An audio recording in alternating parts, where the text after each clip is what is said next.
guess I always was a collector. Of course, I didn't know it. I collected baseball cards, comic books, Lionel trains, exotic audio equipment, antique clocks, authentic autographs. I have over 40,000 LPs, which doesn't include my collection of 45s. At some point in my life, I came to realize that I was a collector.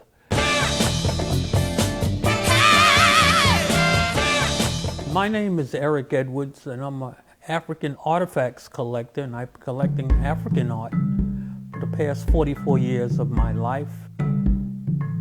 I was probably about 7 or 8 years old.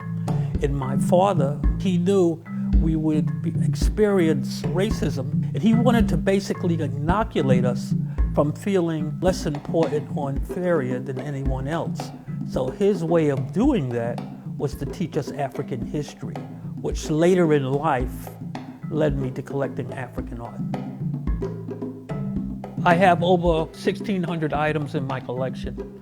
It encompasses the entire 54 countries of Africa. I have pieces that go back as far as 4,000 years to the Nubian Empire. All types of pieces, from sculptures to utilitarian items to weapons.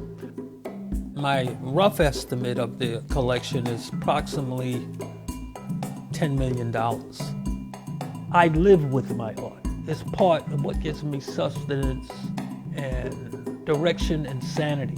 All the pieces that you see around here represent my psyche, if you will, and they bring me peace and tranquility no matter what's going on in the rest of the world.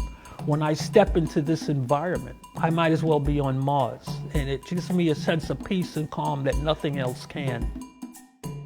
Well, my collection is very special to me, and I guess any collector would tell you that, because I know the story of each piece, and also there's an additional story that goes with them as far as what it took me to acquire the pieces.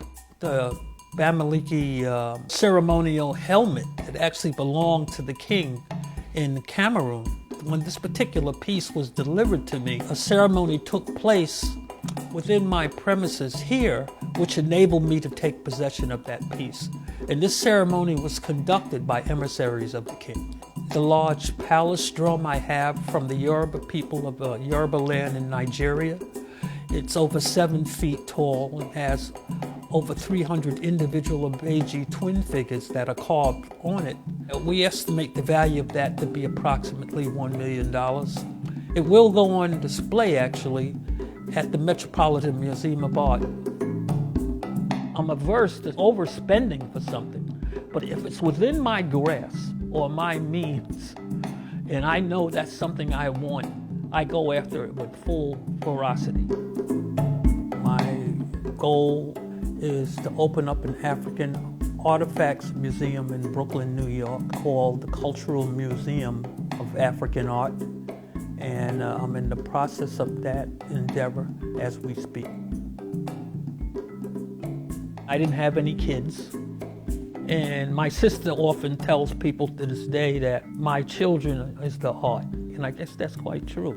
I feel my purpose is to protect them, and also my purpose is to put them in a place where they can be respected and be cared for by others after I leave this place.